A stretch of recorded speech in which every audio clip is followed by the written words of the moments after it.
Good morning, everybody. Welcome to our, what was meant to be a service for the first Sunday of Christmas.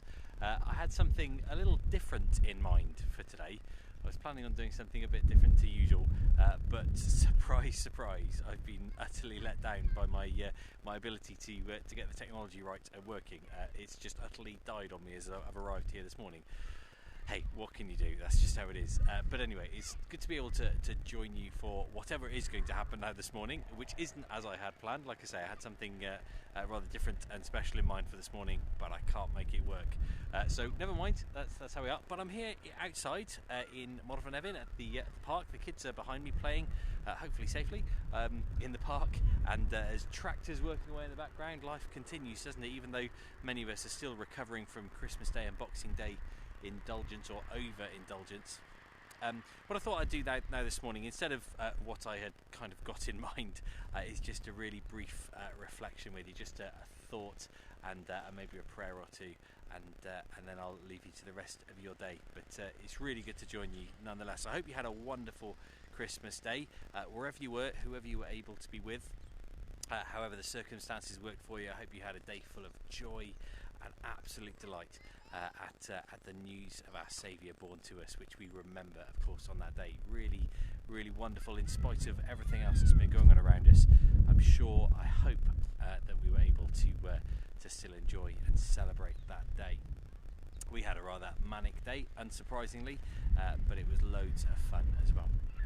So just a brief little thought with you. Like I say, not quite what I had planned and intended, but I'll share a brief little thought with you for this morning. Something I've seen several times around about this time of year. It always pops up, and it's a great little reminder. It's a phrase. I'm not sure where it's come from, a little saying. I'm not sure who came up with it, but it says this: thousands of times through history, a baby has become a king, but only once has a king become a baby.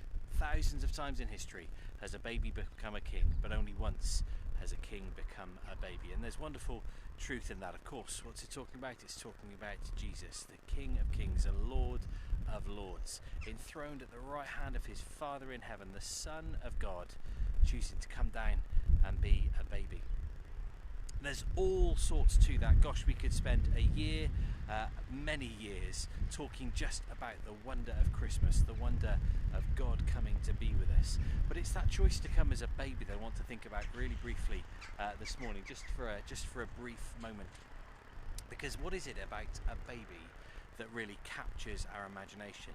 What is it about Jesus coming, the Son of God coming as a baby, that grabs our attention? And to me, it's the fragility of it, the vulnerability of what God chose to do there, of what Jesus was doing at that point. A baby is totally and utterly dependent upon others. I don't know how long a baby would last. Normally in life, if it didn't have any care or support, probably not very long at all. Minutes, hours, barely days. Of course not. A baby is entirely dependent upon others to provide for it and support it. Its mother needs to be there to provide it, to nurture and sustain it. Totally and utterly dependent. And there is God in all his great power and ability, the one who, Jesus, the one who spoke and stars came into existence, the world came into existence, the Word of God, part of the creation of the world, choosing to be utterly dependent upon Mary and upon Joseph to continue in his life and his mission. A real vulnerability and dependence upon Mary and Joseph. And we might look at that and think that it's beautiful, and there is beauty there. We might look at it and think it's daft, because it doesn't make any sense, does it? It doesn't make any sense that someone who can do anything they wish in their own power chooses to become vulnerable and dependent. It seems crazy, of course it does. But also, I think it's a lesson to us. We're told so many times through the Bible that we are to imitate God's character.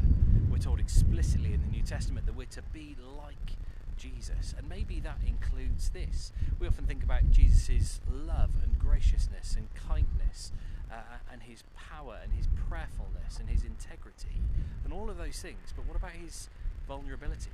Because that was true at the beginning of his life. He repeated it at the end of his life, didn't he? He made himself entirely vulnerable to the evil and wickedness and sin in the world around him, choosing willingly to surrender himself to those he knew were going to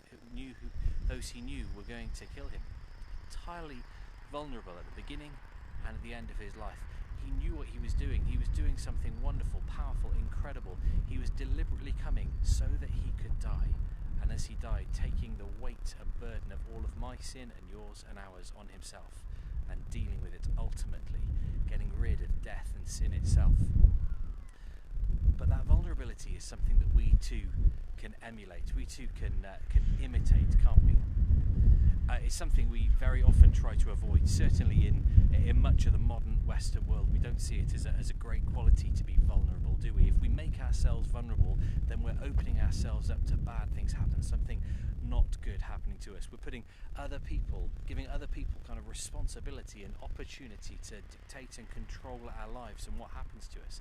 That's not something we like and obviously choose, but actually vulnerability is really important. And it's important because the opposite of vulnerability, to make yourself impregnable, to be totally strong, well, we're not capable of that. There is no one who can totally control their lives utterly, completely, and have no one else have any impact on them whatsoever. It's not possible. We cannot determine every single aspect of our own lives, and we certainly can't control our eternal destiny. We're not in charge by the force of will within ourselves, by our own strength. We're not able to determine every aspect of our lives. There is built into us a vulnerability. Just as Jesus was born, all of us are born as vulnerable children, and as we grow, we try to make ourselves stronger. We're trying to teach our children to be independent and strong and creative, and all those good things, to rely on the abilities that they have. But at the same time, we need to recognise that vulnerability is a good thing, if only we accept it, recognise it and embrace it. And particularly if we recognise it in relation to our relationship with God. Becoming a Christian is something that many people have told me doesn't make a lot of sense to them. They don't agree with my faith, they don't share my faith, and that's absolutely fine. I'm sure that's true for many of you watching today. People don't agree with what we believe in, they don't take it for themselves, and that's okay, and it doesn't make sense to people. That's fine. We open ourselves up to ridicule, but there's more to it even than that, isn't there? Because becoming a Christian is about choosing to let someone else, someone else have a say in who we are, have a say on how we live and how we make decisions and choices in our life. To say that someone else knows better than we do, to say that someone else can direct and influence us. Now, it's not standing back and abdicating all responsibility and saying, I'll just go wherever the wind blows me. I'll just, drift along, and I won't get out of bed unless God whispers in my ear this morning, get out of bed. Although sometimes that's a tempting idea. It's not that at all. We still have to kind of live our lives purposefully and directed. But at the same time, we recognise our utter dependence upon God. Because we know that He is greater than we are. We know that He is far more powerful, far more knowing, far more good than we are. So I wonder today whether we can choose imitating Jesus in His infancy and in His adulthood. Choose vulnerability in our lives. Vulnerability with each other. Are we willing to honestly share with each other what's going on inside us? Or do we always answer that question, how are you doing, with, yeah, I'm fine, thanks, even though it's not true?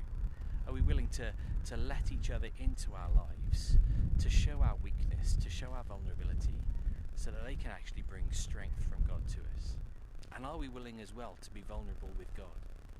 Or is our faith one where when we come into God's presence, when we recognise God before us, maybe in church, maybe at home, however, we still try to be strong in ourselves and say, God, I know what you're asking of me, and I'm going to do my level best to do it. I'm going to follow you with all of my strength. Or do we say, God, I'm really struggling.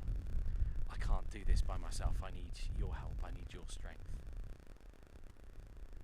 Vulnerability in all areas of our lives is really important, a really important part of our nature and our character that we can foster. And I hope and pray that this Christmas time, because Christmas isn't over, those of you who had your trees up since November, see, started too early. They're dead now, aren't they? Unless they're fake. Christmas is carrying on for another week or so still, and well beyond that, this is a lesson that we can continue to learn and stick with, can't we? Can we embrace the vulnerability that God exemplifies to us in Jesus? Can we be truly open to each other and to God? Can we be honest with him, not putting on any kind of pretense? Pray that we can. I see a number of people are joining us just as I'm coming to an end. It's really good to have you with us this morning, and I'm sorry that we're later than usual, and this is not what I had intended for this morning. I managed to do a bit of a failure thing with the technology. There's some vulnerability for you. If you get the chance, listen back to this from the start when it uploads in just a bit.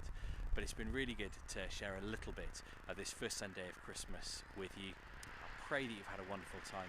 I pray that you continue in your celebrations. But as we celebrate, let's be real, let's be honest, let's be open, let's be vulnerable before God and before each other. God bless you. Happy Christmas.